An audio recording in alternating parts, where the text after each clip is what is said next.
Hi, my name is Casey Arriaga. I am an author and clinician here at Windmill Wellness Ranch, a treatment center for addiction and mental health disorders.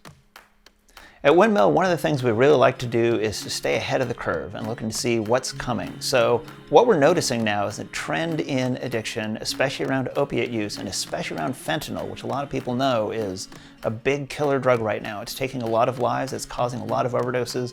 Fentanyl itself is 50 times stronger than heroin, 100 times stronger than morphine.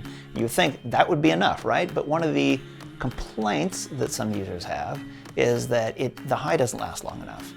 And unfortunately, through large-scale human experimentation, which is to say people just taking things to see what happens, people have found that a veterinary tranquilizer, which they sometimes call tranq, but officially is known as xylazine, has actually become something that they can add in with the fentanyl or take concurrently, and it prolongs the high.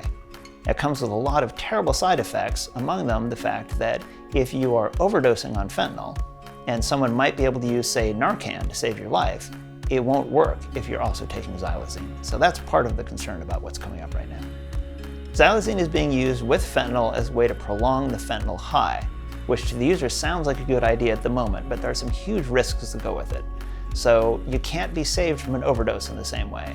It's not detectable in the same way. So if EMS is coming trying to resuscitate somebody who's overdosed on fentanyl, they don't know if xylazine is mixed in or not. There is actually no good test right now to find out on the moment, like right on the spot. It's actually not detectable in a urine test. So at the moment, we're almost powerless to find out whether or not someone has taken xylazine along with fentanyl or heroin or any other drug, which means that we don't know how to save their lives. So just as Narcan is getting to the point where it's an over-the-counter drug that anybody can carry, anybody can purchase at any pharmacy, a lot of lives could be spared this way. In comes xylazine, and all of a sudden it starts to block the effectiveness.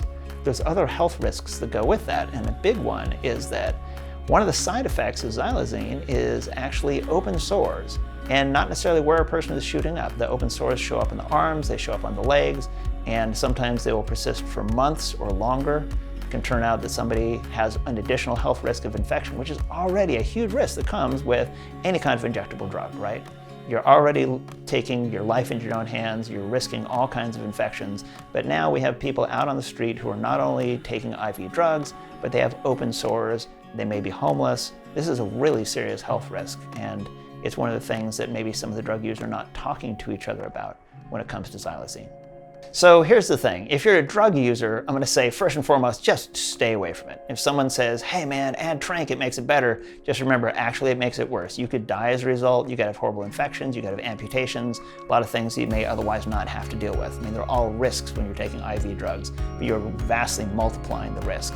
What we're going to do is we're going to call the pharmaceutical companies and drug testing companies to work rapidly to come up with a test that we can use to detect whether or not xylazine is in somebody's system. Right now, we can only use the slowest, they're very effective, but we can only use the slowest, most complex tests that take days to get results. And when you're trying to save somebody's life or find out whether or not they're at high risk, days is way too long. Often we just have minutes.